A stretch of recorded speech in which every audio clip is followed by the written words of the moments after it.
Kisah hidup Jaka Tingkir. Dilansir dari merdeka.com.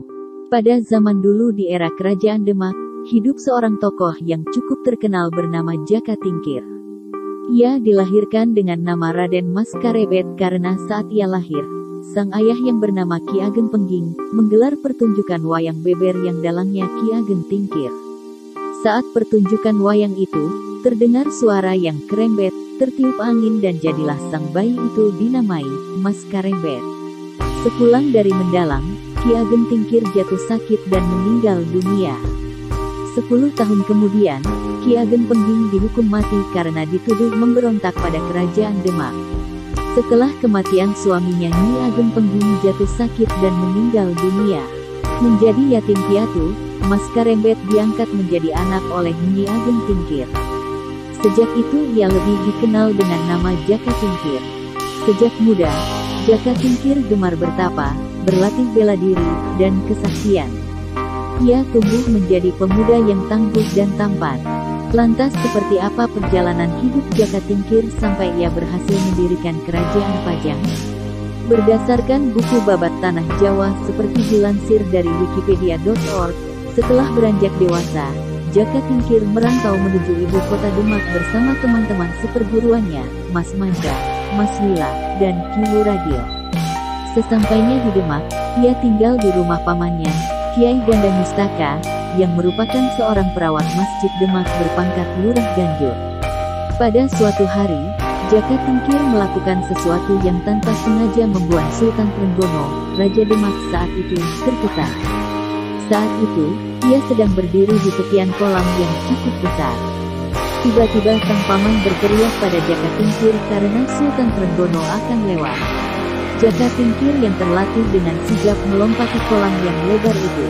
Tanpa sengaja Sultan Trenggono melihat sendiri kejadian itu dan terkesan akan kemampuan Jaka Tingkir. Ia kemudian diangkat menjadi prajurit Demak berpangkat Lurah Wiratangtama. Setelah Sultan Trenggono mangkat, pecah pemberontakan Arya Penangsang yang sebenarnya masih kerabat Kerajaan Demak yang menjadi adipati Jepang. Arya Penangsang yang tak terima atas kematian ayahnya kemudian membunuh Sunan Prawoto, sang pembunuh ayahnya yang juga merupakan putra mahkota Kerajaan Demak. Selain itu Arya Penangsang juga membunuh Pangeran Hadiri, suami Ratu Kalinyamat dari Jepara. Arya Penangsang juga mengirim utusan untuk membunuh Jaka Tingkir yang waktu itu menjabat sebagai Adipati Pajang. Namun misi pembunuhan itu gagal. Tak lama berselang, Ratu Kalinyamat adik Sunan Prawoto mendesak Jaka Tingkir untuk menumpas pemberontakan Arya Penangsang karena dia yang setara dengan Adipati Jepang itu. Atas desakan ini, Jaka Tingkir mengadakan sayembara bahwa barang siapa yang mampu membunuh Arya Penangsang akan mendapatkan Senopati dan Menkaok Mataram sebagai hadiah. Sayembara itu diikuti oleh Ki Ageng Sela, Ki Ageng Pemanahan, dan Ki Panjawi. Dalam penumpasan ini, Ki Juru Martani, kakak ipar Ki Ageng Pemanahan, berhasil menyusun siasat cerdik sehingga Sutawijaya anak Ki Ageng Pemanahan berhasil membunuh Arya Penangsang. Setelah pemberontakan itu, pusat Kerajaan Demak dipindah ke Pajang dengan Jaka Tingkir sebagai rajanya. Sementara itu Demak dijadikan daerah kadipaten dengan anak Sunan Prawoto yang menjadi adipatinya. Dalam kepemimpinannya sebagai raja, Jaka Tingkir mengangkat rekan-rekan seperjuangannya dalam struktur pemerintahan. Mas Manca diangkat menjadi patih bergelar Patih Mancanegara, sementara Mas Wila dan Ki Wuragil dijadikan menteri berpangkat Ngabehi. Sementara itu, Jaka Tingkir yang saat itu bergelar Adiwijaya, masih belum melaksanakan separuh janjinya dalam sayembara itu. Saat Ki Panjawi sudah mendapatkan hak tanah Pati sebagai hadiah sayembara, Ki Ageng Pemanahan belum mendapat tanah Mataram yang dijanjikan padanya. Rupanya saat itu Jaka Tingkir cemas mendengar ramalan Sunan Krapen bahwa di Mataram kelak akan lahir sebuah kerajaan yang mampu mengalahkan kebesaran Kerajaan Pajang. Namun Sunan Kalijaga meminta Jaka Tingkir untuk segera menepati janjinya untuk menyerahkan tanah Mataram.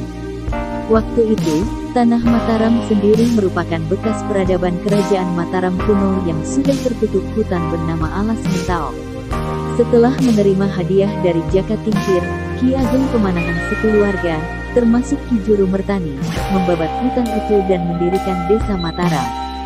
Desa itu menjadi tanah perdikan di mana penguasanya hanya diwajibkan untuk menghadap pajang secara rutin tanpa kewajiban membayar upeti.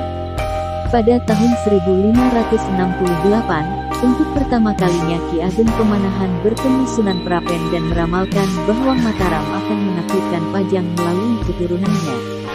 Ramalan itu sampai ke telinga Jaka Tingkir. Ia pun tak lagi merasa cemas dan menyerahkan semuanya pada kehendak takdir.